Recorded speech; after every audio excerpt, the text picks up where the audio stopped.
Yo, what's poppin'? Welcome back to Bhroman Braapsody. This is where we usually review cars and motorcycles. But today we have a special guest. It's Chris McNeil, and he is the BMW Factory Stunt Rider. Welcome to Bhroman. Thank you. And we are so honored to have you here today. Pleasure to be here, man. Appreciate it. Absolutely. We are here at Motorcycles of Greensboro, and Chris has been doing a bunch of stunt riding today. He still has a couple of events for the day, and we are here to talk about Chris.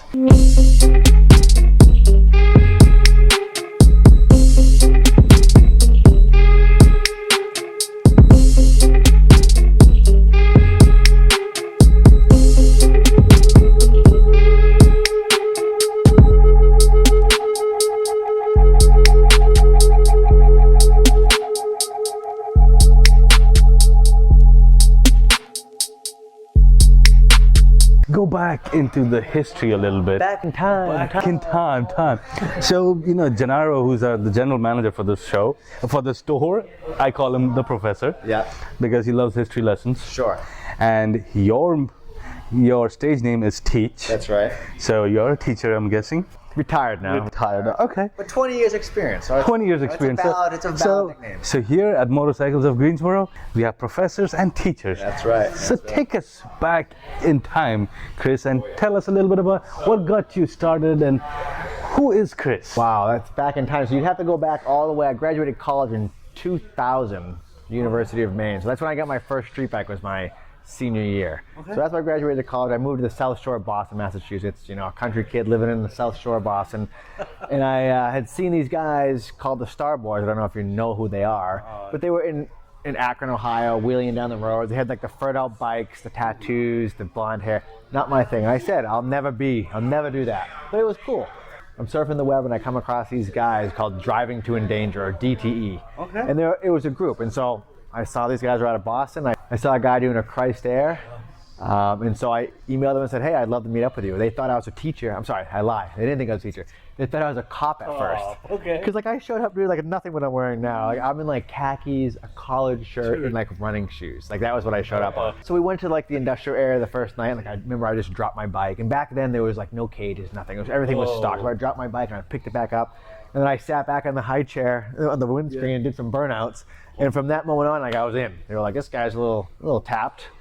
And he's in. So they gave me, they started calling me Teach. And from that moment, I was in that group called Driving to Endanger, which was kind of how it was 20 years ago, like groups. Wow. You know. So that's how it all got started. That's the very, very beginning of it. Yeah. So what was your first bike? My first bike was that CBR 600, not the same one that I was stunt riding on, but CBR 600 F2 is my first bike. It was painted from painted like the Van Halen electric guitar. You know, like it was red with like the white on it, and I was just like flabbergasted by it. I couldn't. It was awesome. I bought it from a cop, which was all these strange things, and I didn't even know. I can remember not even knowing how to ride. I mean, I knew nothing. Like I was going down the road taking turns, not even counter steering and knowing what it was, like just trying to like lean into the wind. Like the wind would catch me and lean me over. So that's a very humble beginnings, man. I think we've all done that when we started off.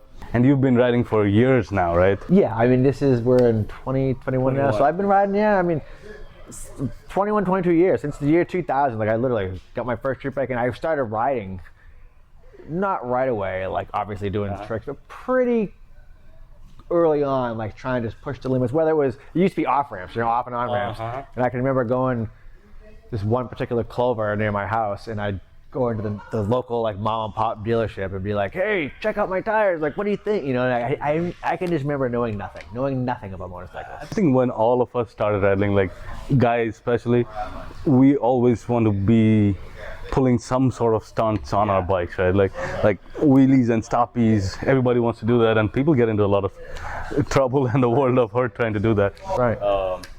And now you ride for BMW? Yep. So that basically happened. I mean, I moved from Boston to New Hampshire, and started at a private school, which is where I spent, you know, all of my career except for that very first year. Sort of at the same time, we'd go out on Sunday nights, and where we ride on the highways. And so start getting chased. CBR 600. Yeah, well by then I think I'd graduated to a 900. Okay. Because CBR. Yeah, CBR 900, which is like the ultimate thing. I can remember not denting the gas tank. I'm like, I'm never gonna dent it. I had a loan on it. Oh. So I was like, I'm not doing this gas thing, I'm not screwing it up, and that lasted about 15 minutes, and then the bike was basically a stunt bike from then on out. But I basically couldn't get arrested on Sunday and then go to school on Monday. And so that was like the drive, and that was really the catalyst for getting it off the streets, pushing the closed competition. The streets are where it came from. It's never going to leave that. And I've cut my teeth and I have my street cred, but I just couldn't go to jail and go to school. And I didn't want to go to jail anyways. I'm not really trying to be there. You know what I mean? So I just pushed the contest. And to that point, like the very first contest was this place called Dell's Wheelie Contest at New Jersey. They don't, in Englishtown, they don't have the drag strip anymore, but it used to be literally the winner was the guy who wheelied the whole thing. And then it was like, who could do like the one-hander. And so that was like our first taste of like, it's also the first taste of like being like, oh, it's more than just you who lives down the street. Like there's other groups, other people around the country. So it was like an eye-opening thing, but also a very motivating thing to like wanna, because I wasn't the best. I wasn't even the best in my group. There was a younger kid. I was probably 23. He was 17. He was the protege. I was like the ballsy guy, right? Like I had the balls. I'll go for everything and go for it twice. Yeah. Well, and so that's how you started competing in closed circuits. Yeah, and that's how I started to gain my reputation. And then, 05, 04, 03, 05, I started like, moving up the ranks, so to speak. And then in 06 and 07, even 08, I just won everything. And so I didn't when I showed up to a contest on my 600 RR, it was really who's coming for second, because I was going to win. And I knew it, you knew it, everybody knew it. I told you what was going to happen, but I worked for it. You know what I mean? Like it was a known. It wasn't like I was cocky. Yeah. Although there was a little bit of mind control going on there. Absolutely. Sorry guys, there is some mind control going on. There are some mind games you got to play, right? This competition. But I won everything, and then I can remember, as a matter of fact, I met BMW. I had blown up my ACL. Okay. I met them at a big contest in Florida, the World Championship, and I was judging. I can remember. I can tell it now because it's a while. It's like a ways ago. But I can remember. I did the deal. My good friend Lawrence Kuykendall, he's like the one who like took the risk at BMW to like say, hey, he's our guy. Because somebody's got to take. It's always one. Somebody has to take a risk, right? It's always an unknown. And I can remember saying, hey, I need these bikes. Like I got these bikes, but like I need help. They're different. Yeah. And if I don't get them by a certain date, I'm gonna go ride my Honda. And I didn't get them by a certain date. I rode my Honda. I won the World Championship. Had what I needed after that. And I never rode another bike after that. I've been on BMW since 08, early 08. And obviously I've ridden other things, but professionally and like for what I'm doing in my life, I've been on Beamer since, and gladly so. Like they're fun bikes, and I'll put clips of what he's talking about, like his stunts. I'll put the clips of it right after we finish talking here. It's better in person though, right? Some people are video riders. Yeah. I'm not a video rider. I'm an in-person guy. And I'm telling you, like even like when you watch motorcycle videos, my reviews and stuff, right? There's only so much that the camera captures. There's a whole element beyond just the visual element. Right? There's the feelings. The feeling, the sights, the wind, sounds, right? The exactly. The smell of the clutch, the burning rubber, all of that. There's a whole lot to it. So you've been riding for BMW for about 13, 14 years now. Yeah, 07, 08. 07, 08, so 13 or 14 years, something like that. Nice. So let me ask you a question. So when you're doing these stunts, and he's been doing stunts on all kinds of bikes. I'm not gonna spoil the surprise. I'll keep it for the video clips. But he's been doing these stunts here on 3 or 4 different bikes.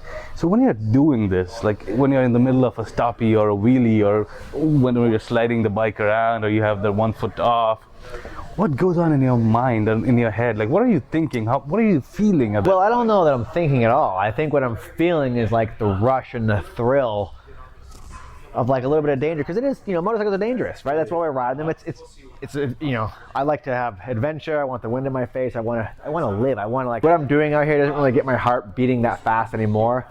But what it really is for me is the feeling of being on the edge. Like I like to get really, like, I want to get as close to that edge without falling off. And sometimes I just like dip my foot over that edge. Just there's the line. Just see where we're at here. Can I go with it? And I just like that feeling. I don't care if it's on a little dirt bike or I'm on the racetrack. Doesn't matter what. I always am seeking that, like, right at the edge. Right. And that's what. And my skill level is obviously rising, but what I'm always seeking is that feeling of like I'm making this thing do what I want, and it's like I'm on the edge of disaster. That's always been my motivation, so to speak. Yeah, and that's very important for our viewers too. He's been riding for BMW for about 14 years. You've been riding for what, 20 years? I'm guessing now, Yeah, 20, about 20 years, little over 20 years. He does a lot of track riding, stunt riding. So his level of experience and skills are at a certain level. Not everybody who's gonna just hop on the bike will have the same skill levels. So what you see, don't try this at home unless you're you're a professional at it, or do it at your own risk of sorts. Definitely take it easy. But what I will say to that is wherever your level is, like the enjoyment for me is like, besides being a hit, it's always just to get better. Like I don't care if better is not always like I learned a new trick. Better is not always faster, right? Better sometimes I felt more comfortable. That was easier. I enjoyed this more. Yeah, and like it could also be that little part where even if you're going at 35 or 40 miles an hour, and you had to brake or whatever, but for that split second you felt you on the bike are one. That to you could be the like, oh, I learned something new. That's exactly what it is. That feeling of like, it's kind of funny you said the bike is one, right? Like I've always viewed that as like, am I riding the bike or is the bike riding me? Okay. Or am I just like on it and this horse is doing what it's thing, or am I like making it do what I want? And I've always wanted to make the bike do what I have in my head, I want the bike to be able to do. And that does require skills, but my skills weren't always here. My what I wanted to do used to be a much lower level than what I want to do right now. So the point is like the feeling that motorcycles provide, besides like the freedom and like the adventure, like just the feeling of like being one with a machine or like it working how you want it to work, is like and that little sense of danger is of course that little thing, that little adrenaline rush of sorts. That does. And when he's doing the stunts, you can see like he has a big grin on his face. He's asking the crowd for like, come on, give me a yell, clap your hands and make some noise. And this is a spectator sport, so of course you need your audience to play along with you, egg him on and be like, yeah, come on, dude. I'm taking that energy and I'm putting it into the machine, without a doubt, dude, without a doubt. All right, so like, what would you say to some of our viewers who could be like budding stunt riders or who want to be stunt riders? Are there any specific advice that you would like to impart upon them? If you really are trying to be a stunt rider, I think you're making a mistake.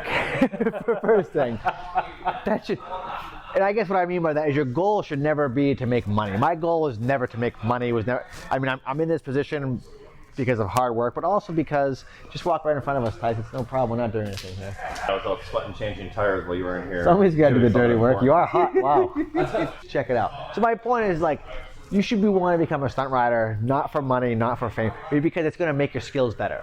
Like all of the skills that I have stunt riding, they allow me to be a high-level rider on the track, on my trials bike, on my moto, all the different areas, adventure, right? So like, I guess my point would be to seek the skills because they make riding more enjoyable.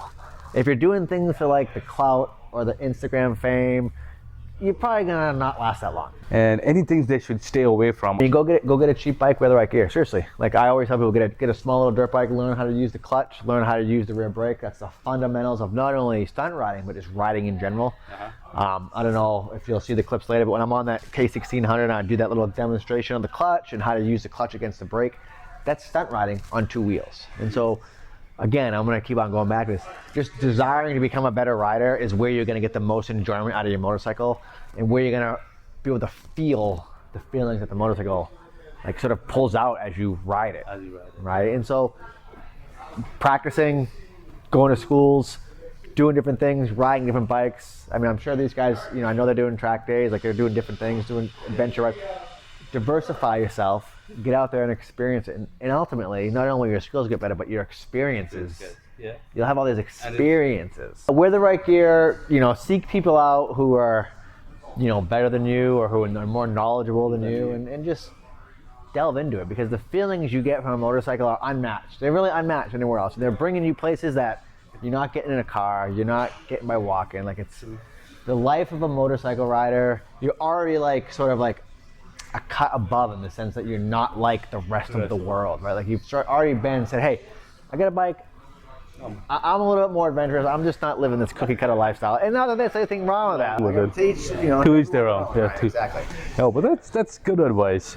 And how would the people find you? I'm assuming you're on Facebook, Instagram. Yeah. I mean, it's social media. It's not my best feature, right? But I'm on there. I do my best. Teach McNeil, TEACH and MCNEIL. So at Teach McNeil is both. I'll put his links in the video description below. Go check him out. He has awesome content.